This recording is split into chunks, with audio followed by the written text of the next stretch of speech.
So welcome back to this section, section 4 of unit 5. What is conscience?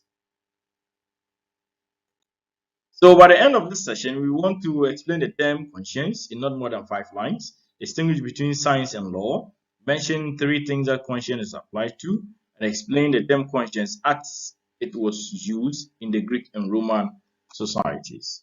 Now, what is conscience? Usually, we tend to ask whether some people have conscience given the exact thing they are doing. Some people do not care about others.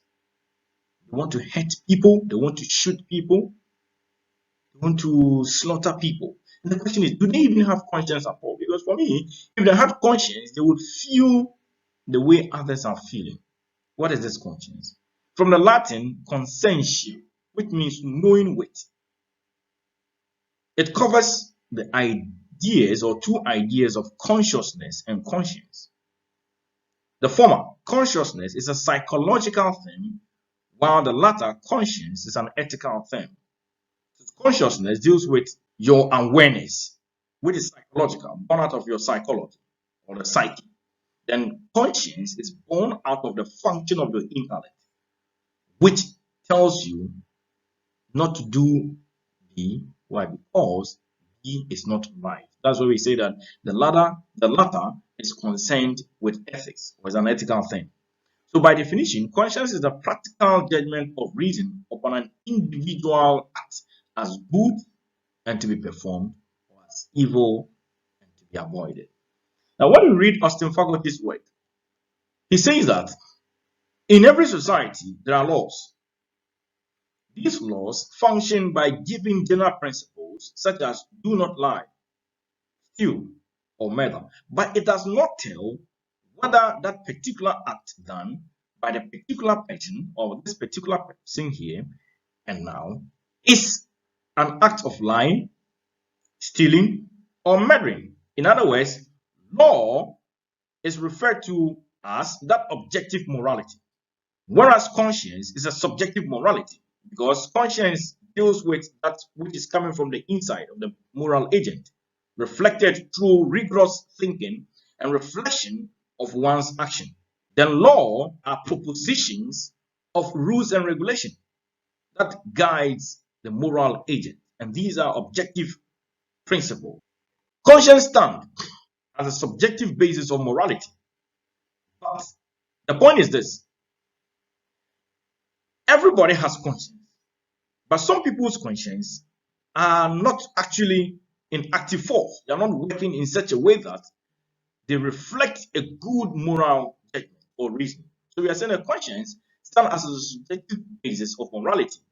For by it, the individual person determines whether this individual act of his or hers, done here and now in these circumstances, and with this intention in mind, taking into consideration all the factors that may modify his or her knowledge or consent, is good or bad.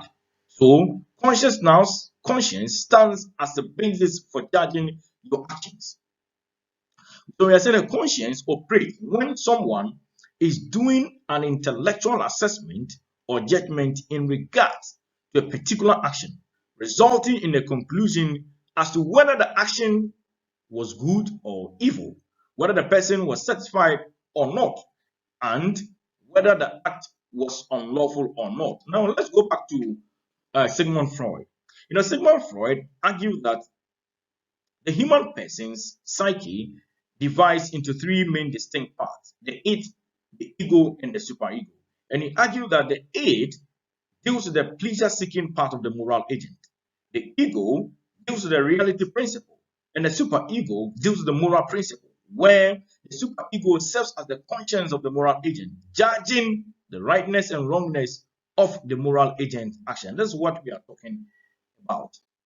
So now, this whole question of conscience, we are saying that conscience applies to 3 important things. 1, the intellect as the faculty of forming judgments about right and wrong individual actions. The process of reasoning that the intellect goes through to reach such a judgment.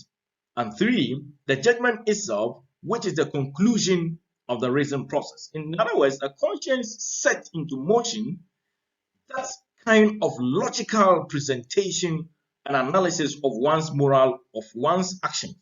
In other words, the conscience serves as a faculty for forming that moral judgment. So your conscience will tell you that this thing that you did was not right. And how does it do it?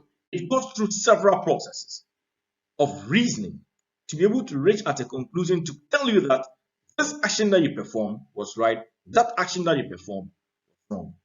What are we saying? We are saying that conscience stands as a subjective basis of morality. For by it, the individual person is able to determine whether his actions are right or wrong in view of the circumstances and the intentions one has in mind at that moment. In fact, it is an intellectual process that occasions emotion and rational association grounded on an individual's moral philosophy or value system.